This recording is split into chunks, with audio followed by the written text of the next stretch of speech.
What I got, you can't buy. It resides between my eyes. Walked through the fire, came out better on the other side. See, life's like a beach if you find the same. And right now, I'm feeling like 100 grand.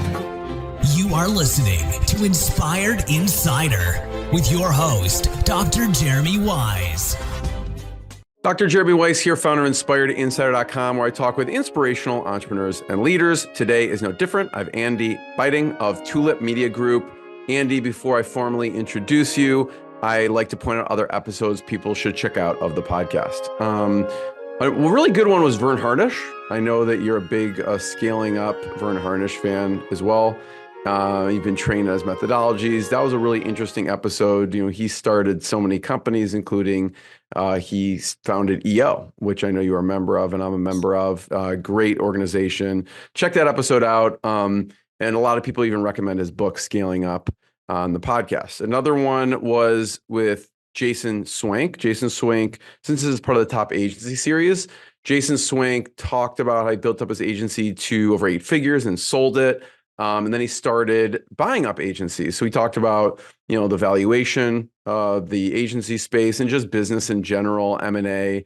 So that was a really interesting episode. Another good one was Dee Clevitt, who she specializes in done-for-you SOPs for companies. So we geeked out on our favorite productivity tools, efficiency, and the stuff that makes things work, Andy, like the processes behind everything. So check those out, more on InspiredInsider.com. This episode is brought to you by Rise 25. Rise 25, we help businesses give to and connect to their dream relationships and partnerships.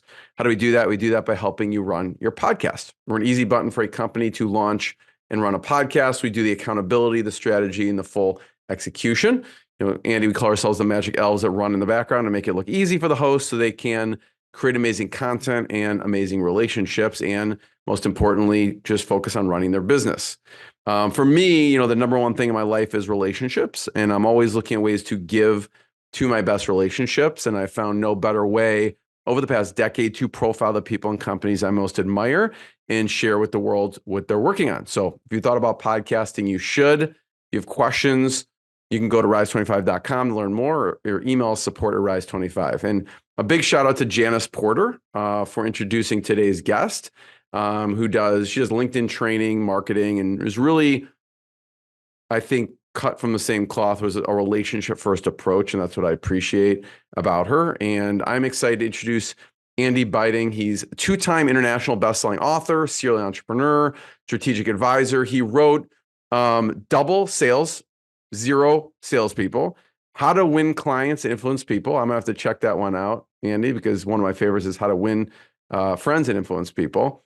And he's founder and CEO of Tulip Media Group. They started back in 2014, and they focus on business development and marketing, and they've helped businesses all over North America grow.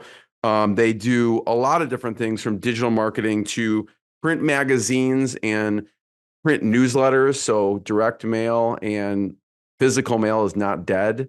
So Andy, thanks for joining me. I'm excited to be here. So let's start off, and for people listening, there is a video version. I'm going to share Tulip Media's website for a second, but just start off talking about Tulip Media Group and what you do. Sure. You mentioned Vern Harnish. Vern Harnish was actually an inspiration for the whole concept, actually. So one thing I learned from Vern is the concept of, I went through a program called Birthing of Giants, and he always said, you need to own the ink in your industry. Whatever your customers are reading, have it come from you. And that, at the time, we were in family business. I was doing retail. We had been doing a printed newsletter for probably 20 years. And I said, I was talking to him one evening, and I said, so how should I do this? He said, well, you should publish your own gardening magazines. We were in the home and garden space, or, put out your own magazine. And that magazine idea kind of stuck. I came home. We talked about it internally. We decided to evolve our printed newsletters to printed magazines. And we were the garden center chain that printed and published our own home and garden magazine 4 times a year. And that's where the idea came from. That the other garden centers wanted to do the same thing. And I literally pitched it to a group of garden centers, not expecting anything. And a whole bunch of them bit on the program. We actually spun out a whole other business, which is Tulip Media Group now.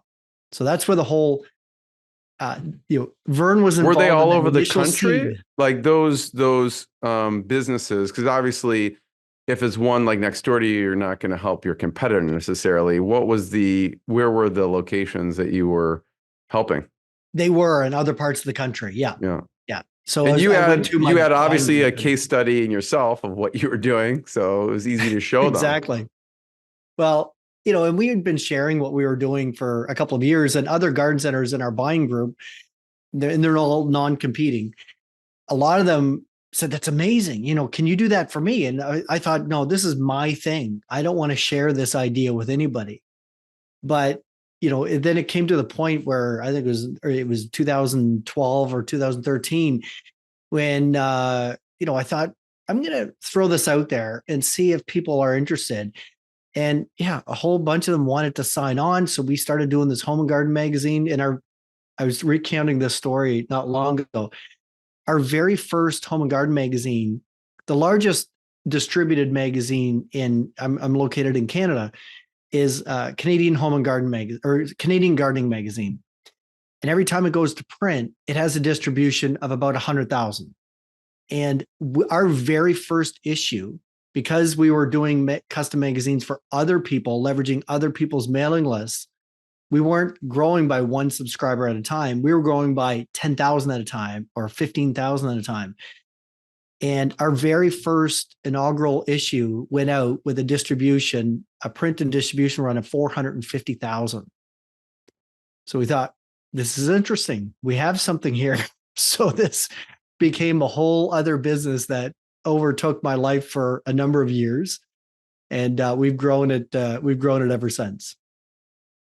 We'll talk about the transition from the family business to this business. And it sounds like kind of was an offshoot of the family business a bit, but you're looking at the screen, you can see some beautiful magazine covers here. And you mentioned distribution, and people may be thinking, at what point does it make sense? And who are you sending it to? Do people start only sending it to their clients and partners, or are they getting a distribution list? I can kind of see the home and garden maybe is different from like a B2B business and a B2C business, but I know you help a lot of B2B businesses as well. Yeah, so our focus over the years has transitioned to, it's mostly B2B businesses actually now. But with the retail, we would have it distributed. So we would handle, sending it out to, we'd select a certain criteria, but sending it out to mass, distribution in the marketplace. But as we evolved, you see some of the ones that are entitled risk of business. That was some of our original concepts. That when I was doing the home and garden magazine, it was actually my insurance agency. The owner of the agency said, that gardening magazine that you're doing, could you do a business magazine for us? And I said, I know enough about business. Sure, we can coordinate some content and put this together. And we started doing that with one insurance agency locally. And then that grew and that took off. And now we're doing them for insurance agencies from Hawaii to Florida, all corners of the continent, to Alaska, and all across Canada as well. And so then we started branching out and doing, and what we found out is, over the first few years doing the home and garden and the risk and business, we became really good at coordinating content and creating these custom magazines in a way that's super, we have a brand promise that our 3 E's brand promise. We're easy, we're effective, and we're enjoyable. We're going to make the process enjoyable. So we found that we got really good at developing custom print magazines and newsletters in a way that was just easy and really effective for our client partners. So we thought, well, there's no different, if we wanted to do a magazine on fashion, or a magazine on health, health and wellness area, or a magazine for law firms, or a magazine for manufacturing companies, it's all the same process, just different content and different strategy with the content, but the process to develop it is the same. So that's how it branched out. And now we tend to focus on B2B, and with B2B client partners, we always say start with your current clients and people in your pipeline, right? Prospects. And then you always want to have a handful for your office as well. So we have client partners that print 300 at a time. We have client partners that print 50,000 at a time, and everywhere in between. At what point, what's the criteria where it makes sense in your mind for someone to do a magazine, and when it doesn't make sense? Well, it's like any other kind of investment. It needs to be worth its while. In a magazine program or a newsletter program, it's you are printing a physical magazine and sending it out there through US Post. So there is an investment there. Usually when we look at it in the way that I put it, it needs to be worth the return, the ROI in positioning. The investment is worth it for you to position yourself as an expert in your area of knowledge, in your area of expertise, to become, to invest in your positioning as the authority.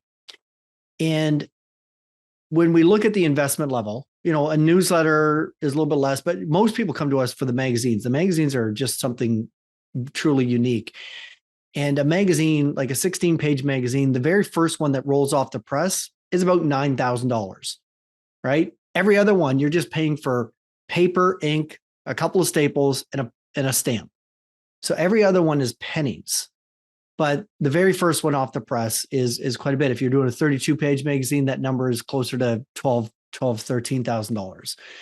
So if you're doing a quarterly program, and let's say, you're investing $15,000 a quarter for, magazines, whether it's 3,000, 5,000 magazines, you need to look at it and say, okay, does it make sense for me to invest $60,000 a year? In most of our programs, we always say, if you're not willing to invest at least 25,000, it's just too much. And I would suggest going other routes. But, if it makes sense to invest that level of money to be able to have your positioning such that, you want to be that authority in your marketplace, you want to be the first people that your prospects will call when they need your services, then, and if you're willing to invest that to own the ink in your industry, as Vern would say, then it's absolutely worth looking at, and you will stand out and you will set yourself apart, like Mike Michalowicz you have up right now. Yeah, I mean, I imagine in B2B, if someone has a high client lifetime value and they get one client, it can pay for it. Or if it's like a high volume B2C, I know people who have supplement companies who probably, they should watch this. And I know a lot of them, they're just doing online only. I bet they'd kill it with a digital like magazine selling their products, actually. Well, even if you did a small program and sent it out with your purchases, we have clients that have done that. You think of Costco magazine, right? It works for them. And I mean, they're a different beast. I understand that. But, even if you if you print it out enough to send out with every order that you ship out, if you're a B2C, mail order business or something like that, or you have, we have retail stores, we have retail services like, healthcare services, spas and so on that we work with. And even if you just send it home with the people that come in through your front door, and you do, maybe you don't do quarterly, but you do do 2 issues per year. And every 6 months you have a stack of, new magazines that you hand out. I mean, Jack Daly, you saw his on there. Jack likes to have a new magazine at least once a year. And so that he can hand them out to people that come out to his conferences and that come out to hear him speak. Yeah, I mean, someone could just do a run of like 30,000 of them and just use them to send out to with their customers. I love this one. I want, on this page, Andy, a way for, I don't know if you're allowed to do this or not, but people to subscribe to some of these magazines right here. I would, so maybe they only want certain people on their list, but the Mike McCallits, I've had him on the podcast. I definitely would subscribe to his magazine here. I love this one. This one, Joe Polish. Joe Polish, yeah. That's just, I love the headline there, which is Genius Network a scam? It definitely draws it in. Yeah. What's the minimum size, like pages wise, that you recommend? We recommend 16 pages minimum. 16 pages gives, if you're doing larger quantities, and look, like I said, minimum quantities, we do anything from 300 and up. So you don't need a lot, right? Most of our client partners are probably in that 3,000 to 5,000 range, to be honest with you. But the minimum size, 16 page, you get smaller than that, then it doesn't, at 16 pages, it's getting a little more substantial. 32 pages, nice. And if you're doing larger quantities, like you're doing a few thousand, the production process, they literally send a sheet through that has 16 pages are printed at a time. So it's the most efficient for production. It's very efficient for distribution through US Post, and so on. So that's why, 16 pages are a nice starting point. MSP success. Yes. Here. Talk about what you did there and maybe some of the items that you include in here, like how you include calls to action and other elements that people should make sure that are in their, direct response physical mail. Yeah. So we do a lot of work with Robin Robbins and her company, Technology Marketing Toolkit, and Big Red Media, she has as well. But MSP Success is one of their magazines. And with them, it's interesting because we do a number of different programs. One is this magazine that you're looking at, their MSP Success magazine. That's their primary vehicle for standing apart and standing out in a crowded marketplace. This they produce every other month, so they do 6 issues per year. It's a lot. It is a lot, but like I said, we make it super easy. Now they're a content generating engine themselves, correct? You know what I mean? And so we often do have to create some new content for them, but not a lot. A lot of it comes through with what they have on the go already. Now with them, we are, and they're great to work with because they understand marketing. They understand the value and the power of marketing, of good marketing.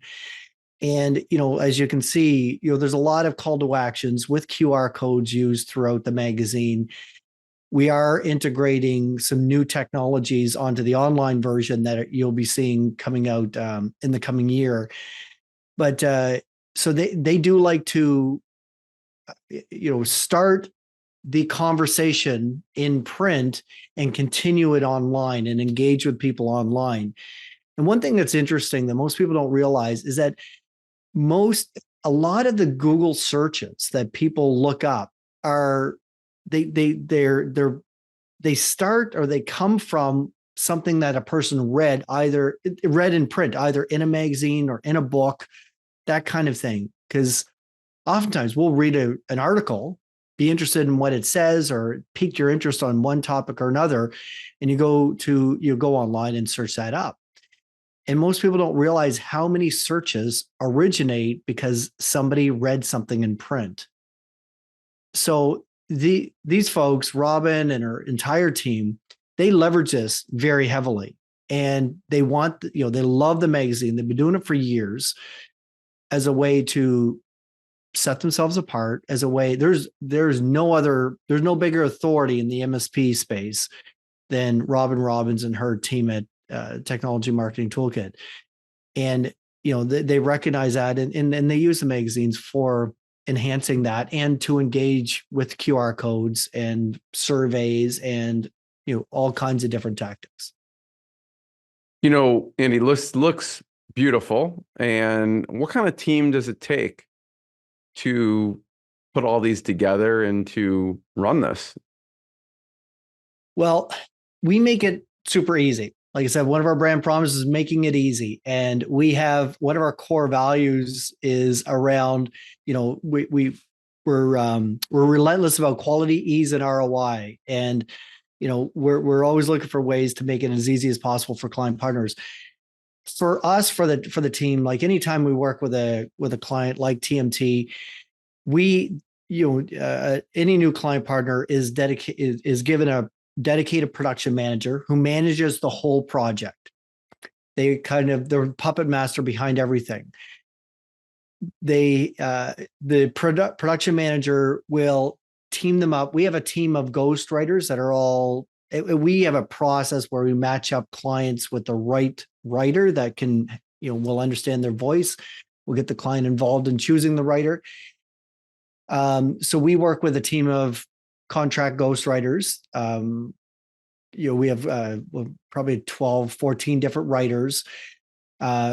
So when we sign on a client partner, what we want to do is make it as easy as possible for them to put out their own magazine. It's all about them. It has their look and feel. We'll make sure that it's designed to their specs, their brand specs, and so on, and their voice. But where we can, we'll take the writing off their plate. We still need them to be involved, but instead of writing articles, what we always tell folks is that, look, jump on a phone call with a writer in 10 minutes and let them write it. And it's the same with me. I don't write anything that I put out there. I have a ghostwriter, and what I do is I rant into a recording app on my smartphone, send the recording off. The writer writes it. I do a round of edit because, they don't always drive the points home that I want to drive home. And then they do another round of editing based on my feedback. And then it goes to a proofer. And then, so we have a whole process, it gets written and edited, then it's reviewed by the client, goes back, it's further edits, then it goes through a proofreader, then it gets laid out in the magazine itself, then it goes to a copy editor, and then it goes back to the client for final approval. And once that's done, at least 4 sets of eyes have read every single article in that magazine for proofing purposes and so on. So we're very diligent about that. And ideally, the client has only, spends maybe 20 minutes on an article. Because if I work with a ghostwriter, I'm not a writer, by the way, Jeremy. I'll confess, English was not my strong point in school. So if I were to sit down and write an article, it would take me 2 hours or maybe longer, maybe 3 hours, or I can rant for 10 minutes in a cell phone, and a writer will write an article that is far better than anything I could do, and I can just edit it, and it takes me 20 minutes instead of 3 hours, and it's a whole lot better. So we have a whole process, and there's a whole team that goes behind that. And, we take care of all the printing logistics. We take care of the distribution logistics. There's a lot of work around that, so that at the end of the day, there's a few phone calls or a few recordings that are done, some proofing, editing. But our whole thing is that inside of just a few hours every quarter, you get your magazine done, delivered through the mail, the postal system. And, the only thing you touch physically are, let's say you want 200 copies sent to your office for your own use. That's all you touch physically. Yeah, I mean, each one of those pieces could be a lot, even this distribution piece. I'm curious in that process, it's pretty thorough. How do you manage the approval process? Because I imagine different clients has different levels of engagement with it. And some are like, whatever it is, Andy, I'm sure it's good. That's how I am. I was like, it's probably fine, but some people, it will hold up the process, obviously, if people want changes. And, we've all experienced as agencies, they bring it back. One person's like, approves it. And then someone else is like, actually, I want this change. How do you manage and you have a lot of content that you're putting out at once, as we saw with the magazine. And when you scroll through this, it's at least 16 pages, right? And this one's, I think Mike's 32. 28 or 32. Yeah. Oh yeah, 32 pages. There's a lot to, if someone's pickier, like there could be a lot of possible changes. How do you manage that approval process? Well, it starts with, we spend a little bit more time on the front end. So, when we kick off a new publication, new production, we start with, we call it it's the planning meeting. So we start by doing what we call a flat plan. It's all laid out, just every page, 32 pages are laid out on a screen. And okay, what's going to go where? What's the strategy? What's the overall theme of this issue? What's the strategy with each different article? Who's going to be the contributor?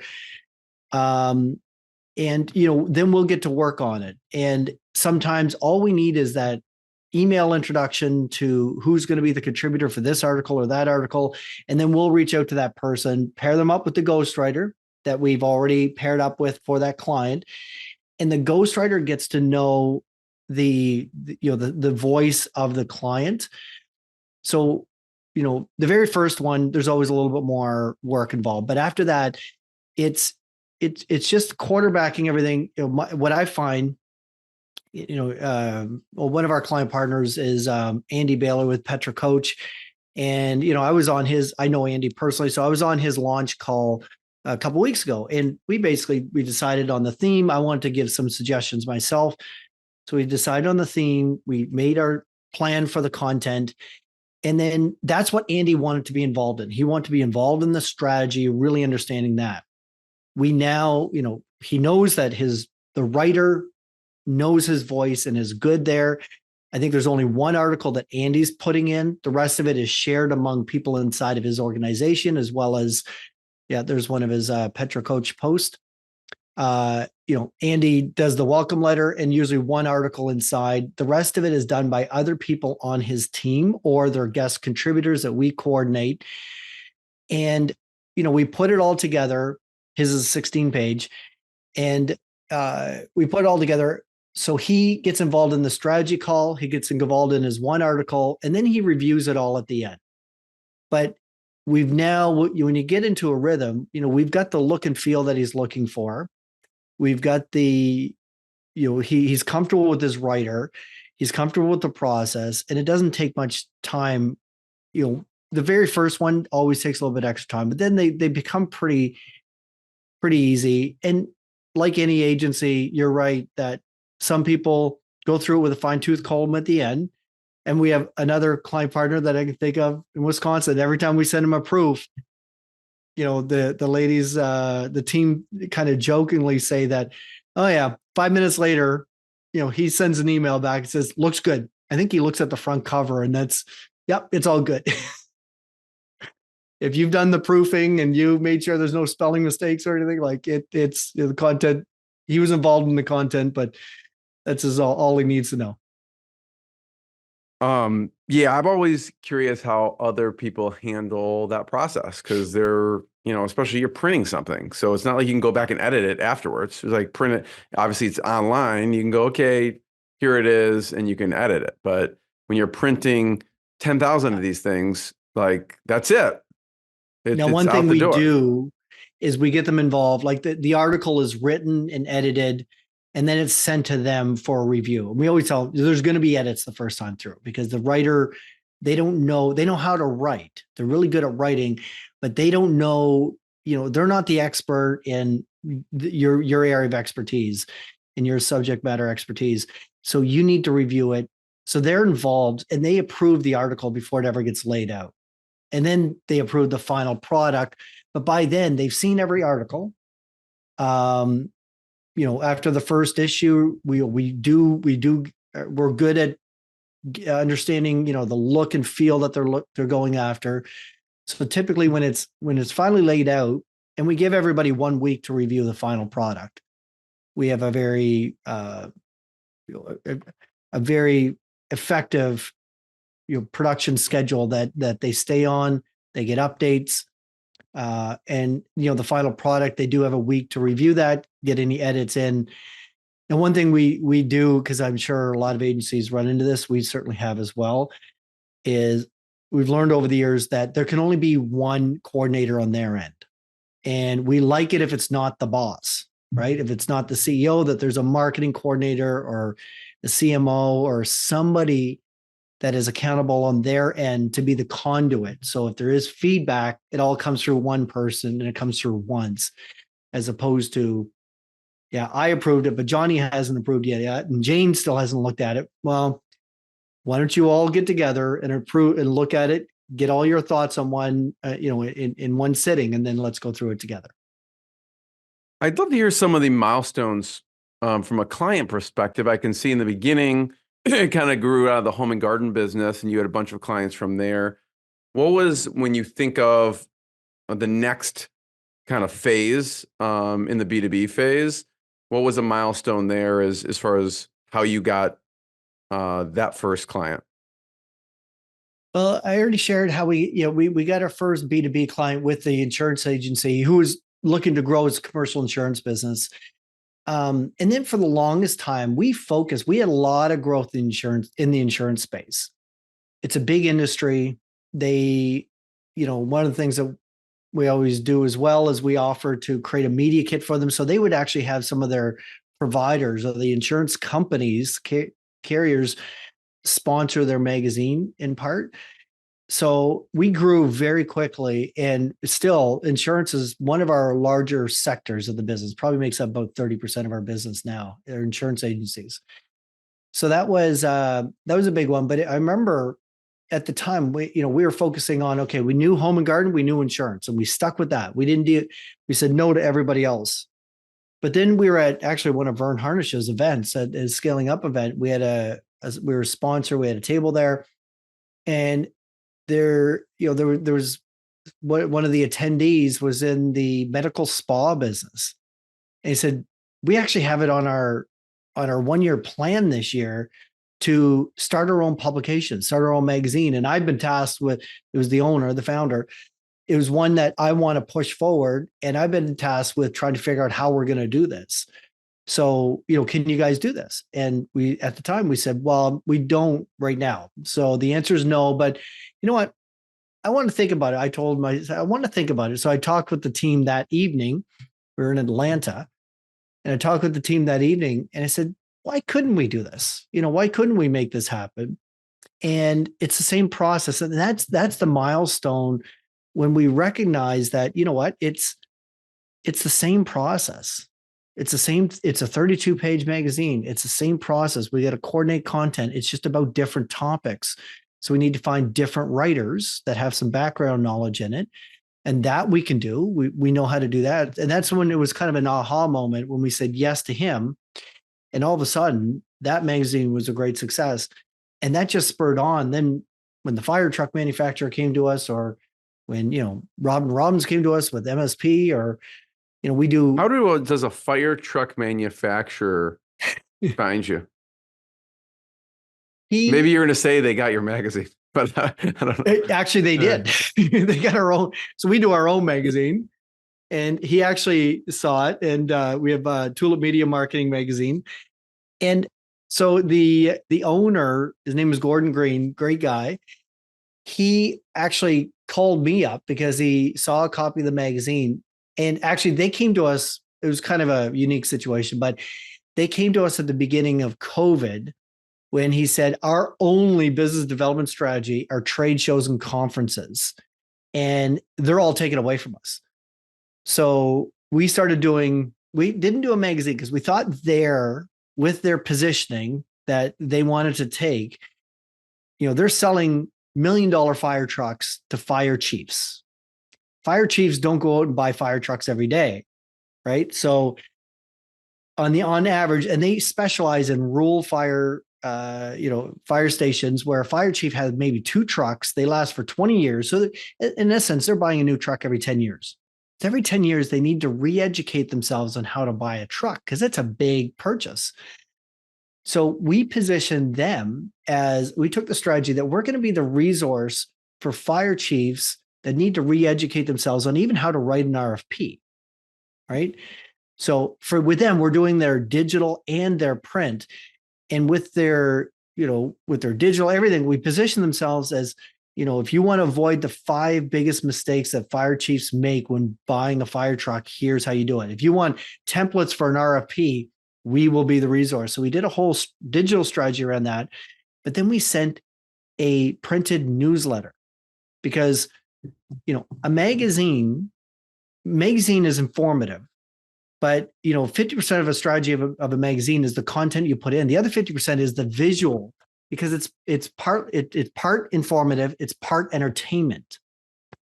Now, when it comes to building a fire truck or buying a fire truck, we don't need the entertainment, right? We want to be a little bit more businessy. We want to be a little bit more serious, because this is a big decision that these fire chiefs make. So for them, we do a newsletter, and we call it The Apparatus, and it goes out to fire stations.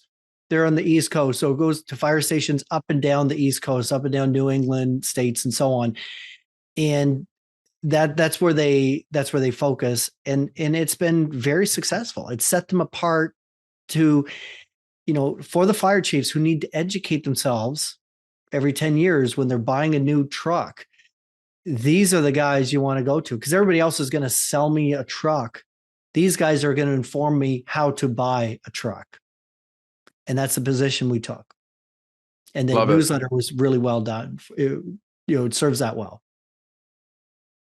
I love it. And I know with the family business, I know you helped grow it. And I mean, everyone there helped grow it, but it went from 800,000 to over $5 million.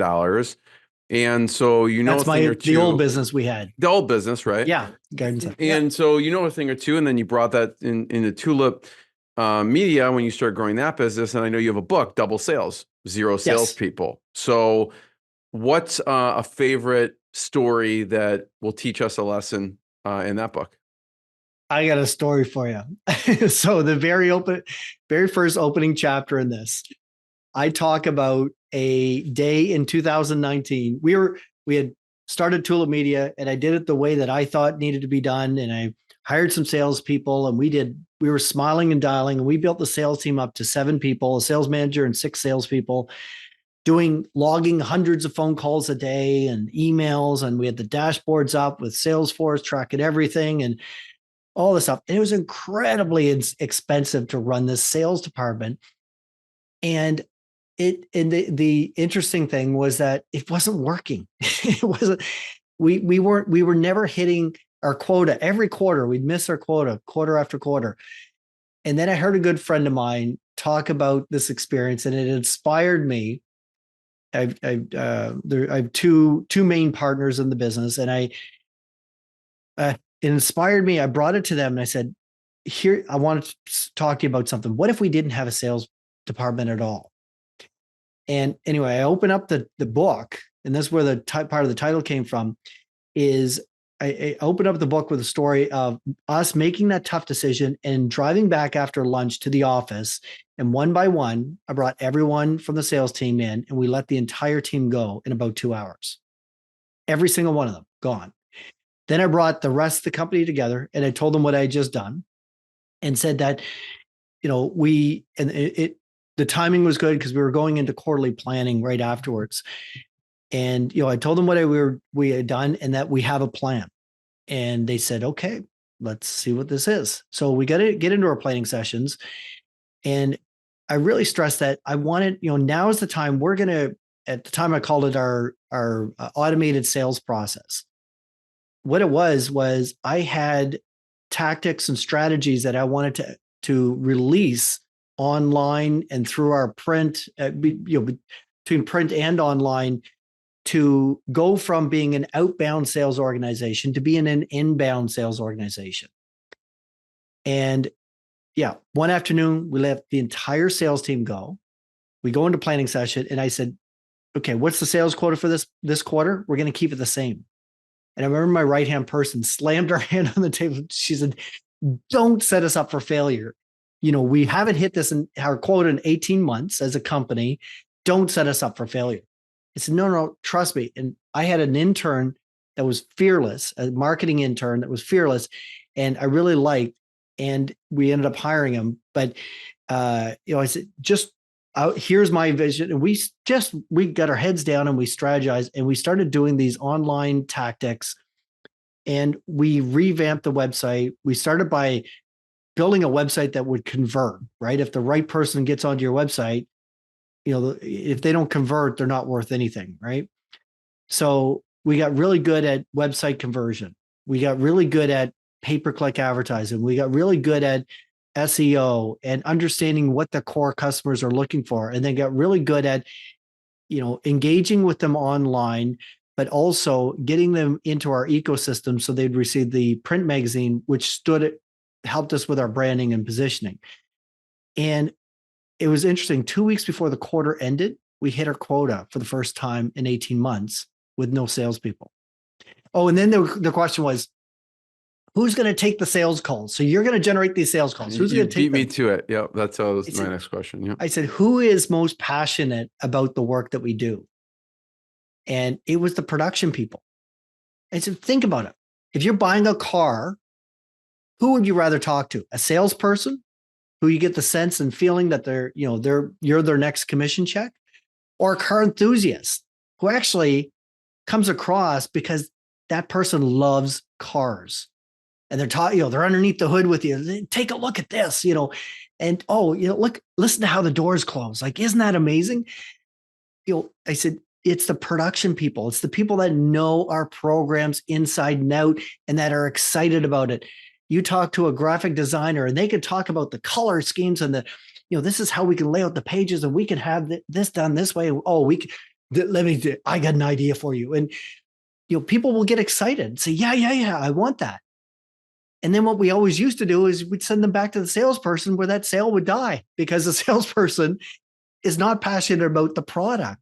They're passionate about their commission check.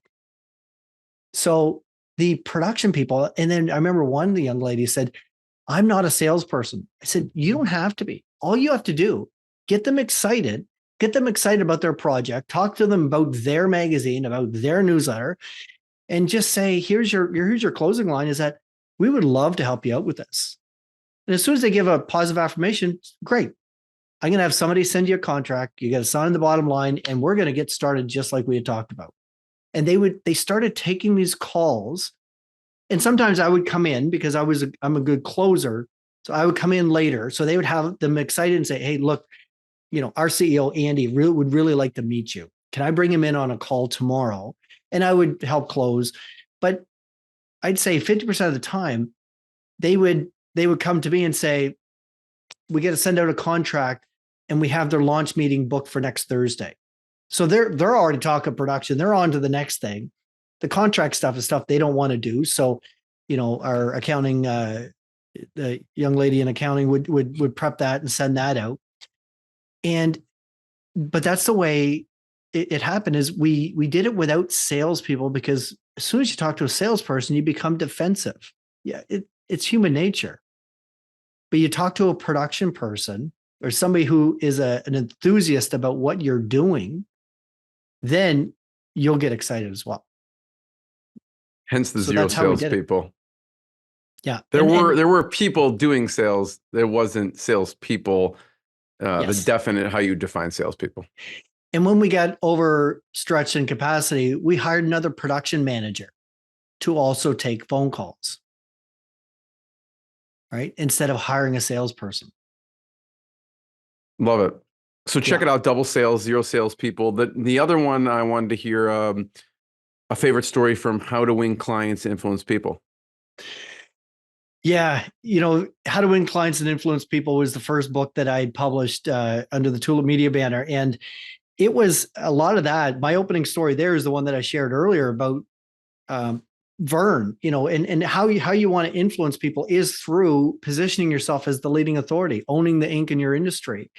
And in that book, I focus a lot on the 3 pillars of marketing, being print, digital, and interactive marketing, and how you need to have a strategy for all 3. They need to work synonymously. They need to work together and not be at odds so that you truly do position yourself as an authority and people have confidence when they're talking to you.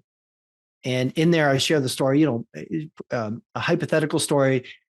Let's say you want to buy a new car and your sister owns a BMW and you're thinking, wow, I never thought of myself as a BMW person, but she really likes it. Then, so you start to do some research online. You're doing some reading online. Maybe you're reading a blog post, or maybe you're reading some content on the BMW website. You go into a local dealership. They hand you some print marketing where, really high-end, nice, beautiful magazine that really instills their brand, like really solidifies their brand. And it's similar content to what you see online. You talk to a salesperson there, or ideally a car enthusiast. Now the second book came out, and that person using the same talking points, the same messaging, the same kind of verbal interactive branding that you've already seen digitally and in print. Then you've got a good, solid, very consistent, and a confidence building sales or buying experience that will really help you make that decision to buy. And in that book, I talk, if you're digital, like most people will get organized around their digital. Some people don't believe in print, so they miss that whole opportunity for that credibility piece that print will provide. But those who do print, they have those two working synonymously and complementary.